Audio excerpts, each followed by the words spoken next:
please, as you're joining, try to like, share, and subscribe. Okay. All right, guys. Like you have already seen the title, there's something the Igbos are doing wrong. If not, why are countries complaining? Kenya, South Africa, now Ghana, all are asking for the expulsion of the Igbos out of their country. This is serious. Very, very serious. The Igbos, what do you say in all this? Guilty or not guilty? Eh? What are you people doing in these countries that make them hate you so much? You see, the Igbos will tell you, what crime have we committed? The lands were there before we came. The shops were there before we came. You guys did not use it to become millionaires, to do business more than the Igbos, even occupy all the whole stores in your country, shops in your country, occupy all the whole lands, so that when the Igbo man comes, nowhere to invest, nothing for him to do than to be your servant, your worker. But those shops were there empty. Your people couldn't rent it. The lands were there. Your people couldn't buy it. An Igbo man comes, rents the shops, buy lands, build his whatever house or business there, company, start up business that you should have done before he came there because you don't have that idea. So the Igbo man comes there, start investing, start expanding.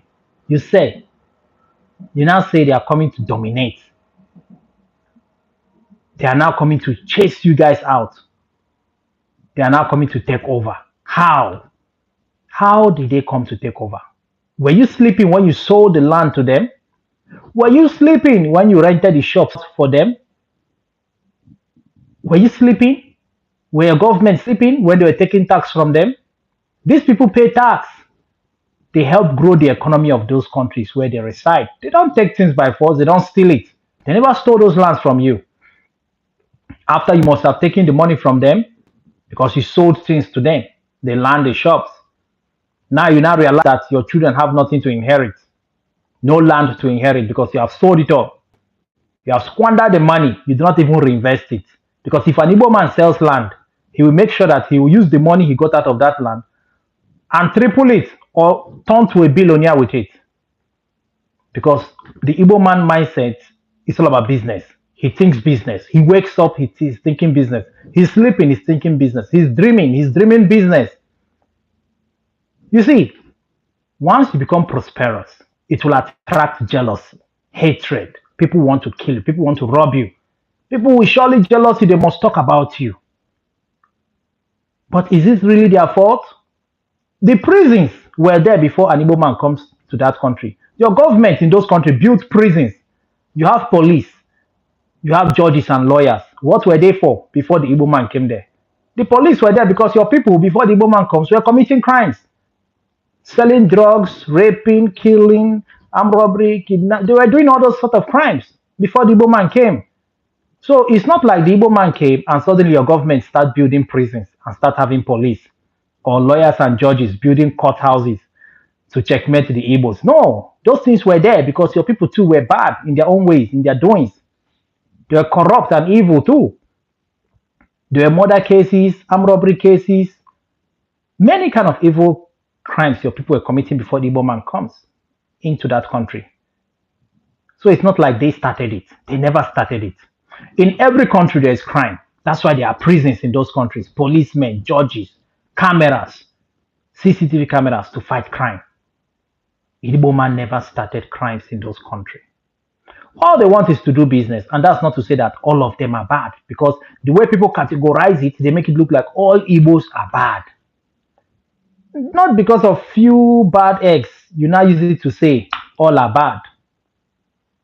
When those ones that do bad, call them out and don't generalize it.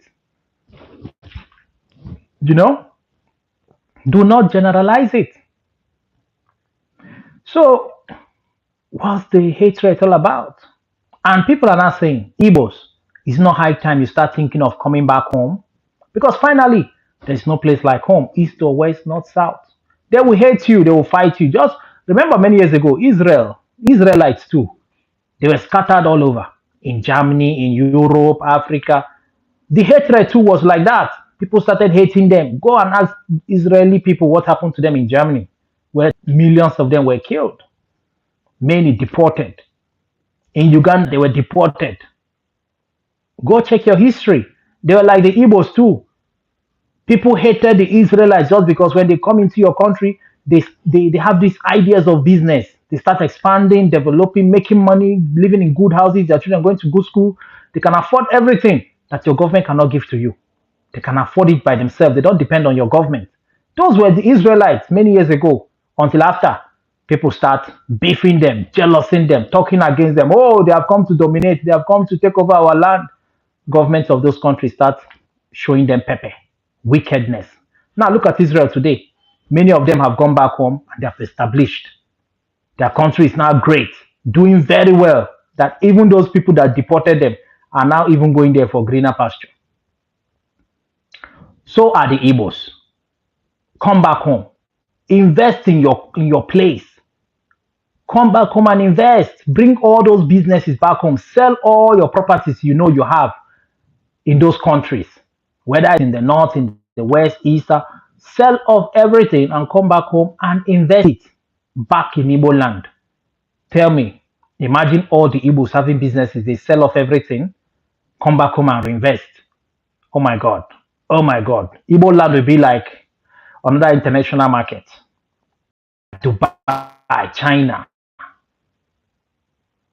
India, people, Europe, name it all. People travel far and wide to these countries to do business. China is not inviting you. They are not advertising themselves. But you find yourself there. You want to go and buy goods from them. Needed. Sell off everything. Come back home and reinvest it. People will come from far and wide to Igbo land to buy. Just like the way you guys do go to Dubai, China, India, America, Europe, name it all, to go and do business with them. That's how they will come to Igbo land to be doing business. And thereby, you are creating employment for your people. All your people, all the Igbo people, most of them now have jobs, which they never dreamt of having before you came. You employ them, and they are benefiting from you directly and indirectly because you buy goods somehow from them. You also buy from their farmers because you are into manufacturing. You buy some raw material from their farmers. You see how you are helping them to enjoy life? So come back home and do the same so that your people in Igbo land will see jobs too, directly and indirectly. So when others come, we employ them. They work for us. So that was it. So Igbos, don't feel bad though, because other tribes will never come to your own land to invest the way you guys are investing massively in their own places. They will not do that. You say Hausas travel like the Igbos too, but what are their investments like? A typical Hausa man will come with his wheelbarrow, selling carrots, cabbage, onions. How much are those things worth? Even when you destroy them, it's nothing. It's not up to 100,000 or 200. But you go and invest your millions, your billions in their places. Last, any small thing, any political, whatever problem, they'll put it on Igbo man. Before you know, riot. Before you know, they start burning down your shops, your houses, killing you guys. It's not high time you think. But though many are beginning to wake up to invest back home. So Hausa man, you destroy his business, it's worth nothing.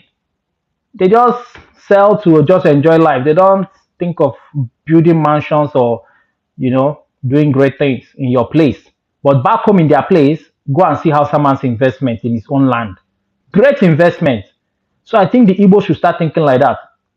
Put the largest percentage of your investment in your own land as an Igbo man. Then put only 5% in foreign places. In other states that are country that are not Igbos or states that are not, put little there just in case they destroy it or you are running away, running for your life. At least you have the largest share back home. Igbos will build estates in foreign lands, mansions in foreign land, but come to the Igbo land, they don't have much of those mansions there and those estates. Imagine all the mansions and estates, hotels, schools, universities, companies, factories, name it all. Shops. Imagine all those things are back in Igbo land. How would it look like? Very beautiful place. But they don't understand it. History have not taught them lesson. During the Biafran War, a lot of them lost properties because they invested outside Igbo land. But those that invested within Igbo land did not lose anything. But those that invested outside Igbo land, they lost properties.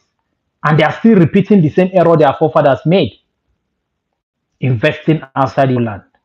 Yes, the Igbos are more of one Nigeria because they invest heavily everywhere. If they don't believe in Nigerian projects, why would they be investing their millions, their billions outside Igbo land? Because they believe they love Nigeria, but Nigeria don't like them. For every little thing that happens, they put it on the Igbo man's head. They say they are corrupt, they are into crime, they are into fraud, they are into drugs.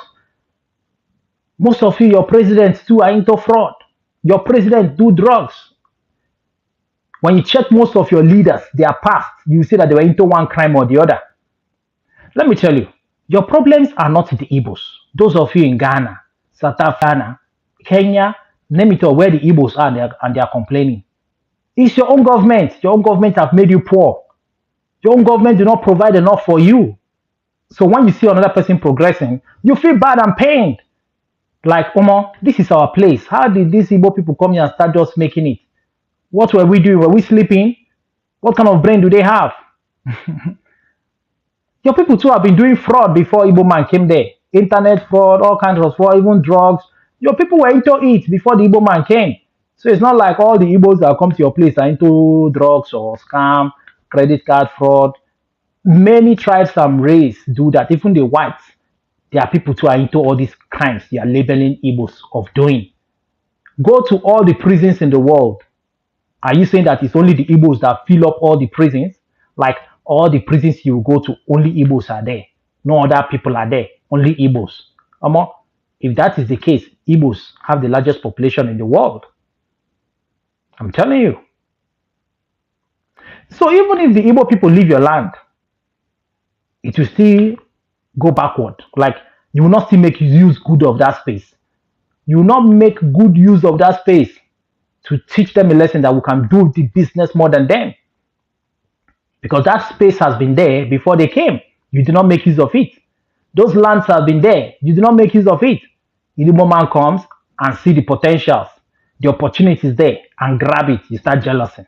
And if he leaves it, you will not still make use of it. You still look for someone else to sell it to, maybe Chinese men. When Chinese people come, you gladly give them everything and become their slave, and they give you peanuts. But Igbo man will still employ you and pay you well. So, which other people have good investments in Igbo land? Which other tribe or country people can you say that in Igbo land they have great investments? Nobody, none. You can hardly see them deposit their billion investments in Igbo land. They do it in their place. So that's what these people are saying. Go back home and do the same. Invest the largest percentage of your money in your place and put little outside, just in case they ask you to pack and go. You gladly leave and sell off the small business and go back home and manage your largest portion of your business home. Let me tell you, the thing is that Igbos are born with that idea of business. They think business all the time. They dream business. Whenever you see them talking, they are talking business. Even when they don't have money, they are planning that once money comes, they start up something. That's why they start small. Before you know it, boom, they explode. Even the Bible says, do not, the days of your little beginning, don't take it as nothing, because last, when you are diligent in it, God will see your heart and bless you. The Igbos usually they'll serve their masters, learn the trade very well before venturing. But I think many tribes don't even go to learn the trade. Many tribes will just wake up, carry money. I want to the business move. Why would the business boom? When you never learn any trade, you just wake up. I want to open business. You crash. Then you say the Igbo man by your side have crashed your business. Did you go and ask questions to know how many years it took that Igbo man to learn that trade? He learned it for 7 years. Some learned it for 5 years. Some learned it for 10 years, 3 years, 4 years, depending on the kind of business. They learn it and they master it very well before they open up their store. So don't just wake up like that and go and open a business without learning the tricks, the things behind it. So that's why they prosper. They might not go to school. They might look like illiterate, but go back to their land. Even if they leave their land, they leave your land and go back to their land. Is that an Igbo man's problem? No. Igbo man is a government of his own. He doesn't care about, he doesn't put much interest in politics. All he cares is himself and his family and friends.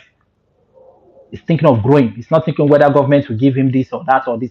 Other people are waiting for government to give to them. That's why they become poorer and poorer because they keep believing that the next government will change their life. The next government, before you know it, they are old. Their children remain poor. So you better start thinking out of the box. Think like the Igbos. Everybody will be all right. Think like the Igbos. Imagine your government providing, growing the economy, making things accessible for everyone. Free this, free that, free. Make a lot of things to be free for your people. Social welfare, in case you lose your job, government will pay you. Imagine that you have a system that works in your country. Everybody is prospering. You will not even look at the next man. You will not even know whether Igbo man is existing in your place because everybody will be all right. Businesses are moving for everyone. Free education, free healthcare, free this, free that. Everybody will be enjoying life. So because Igbo man can afford something you cannot afford, you start feeling bad about it. Igbo man will put his children in the best school in your country, you feel bad. Live in the best house in your country, you feel bad. The government did not provide do drugs. Some of them have gangs, thugs that work for them. They are the one destroying the country, not them. Okay, the UK, the US are now doing their stuff. Igbos. These are people from different countries, people they see that are bad in their ways, who have committed one crime or the other. They deport them. All the people deported from different African countries, from the US, from UK, Canada, they are not just even Europe. They are not Igbos. They are not Igbos. So what are you saying? What then are you saying that the Igbos are bad? You see,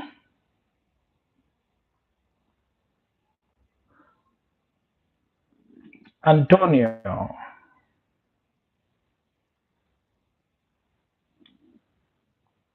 All right. So guys, that's the harsh reality.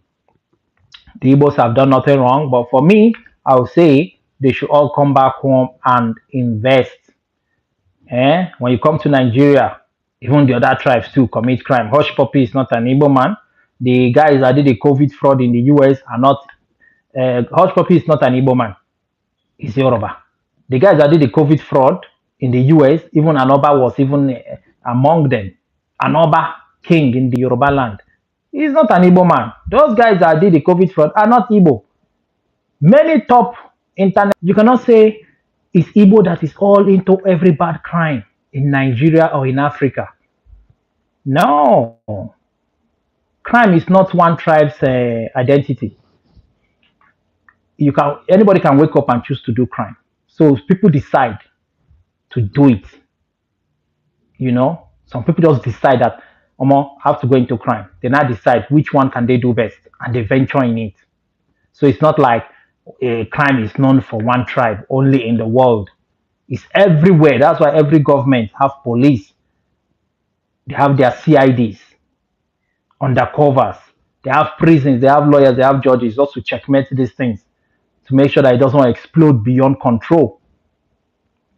So all this talk of Igbos, give them their country then. If you don't like them in Nigeria, give them their country so that they will relax and know that they are not part of your Nigeria and they can now find a way to develop themselves.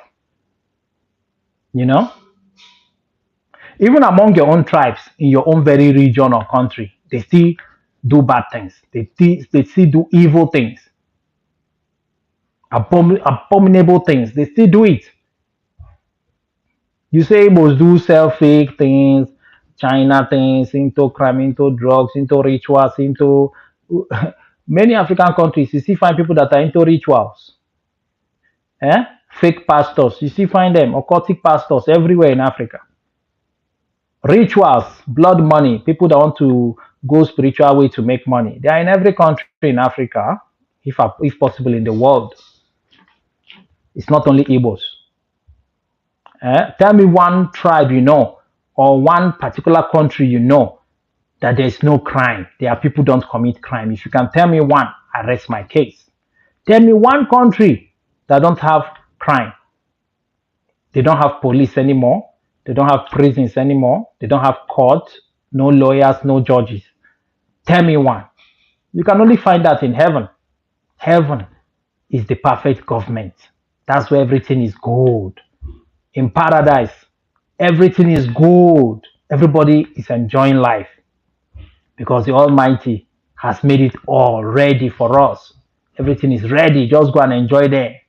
If you qualify, if you don't qualify, you still end up in a place that will look like hell for you. In fact, hellish. So heaven is the only perfect government where everything works. No one jealous one another. Everybody is enjoying the same thing. That's how it's supposed to be on earth. The government's supposed to make it look like almost like heaven, where everybody will enjoy. Nobody will feel pain. Nobody will jealous because what am I jealousing you for? My government can give me food 3 times a day, free house if I don't have job, pay my children's school fees if I cannot afford it, free school, free healthcare, a lot. So why will I jealous the next person? Why? So you trace everything back to your government in those countries that hate the Igbos. So if you're among those that hate the Igbos, ask yourself some question. Even your own family, in your own very family, your family members, uncles, aunties, brothers, cousins, relations, in your village, self, you people are quarreling. In your own very house, brothers and sisters are not in good terms. Father and mother are fighting. Eh? In your own local government, people are quarreling and fighting. Your village, the same thing. People are quarreling and fighting. Whose fault is that? Was that caused by an Igbo man? The problems in your village, in your community, was it caused by Igbo man? That your people are poor in your village, in your community, in your family, was it caused by an Igbo man? You see, most of these problems are not the fault of Igbo people. So jealousing them that they have come doing business, you say they want to overtake, they have come to dominate, does not really uh, make sense, you know?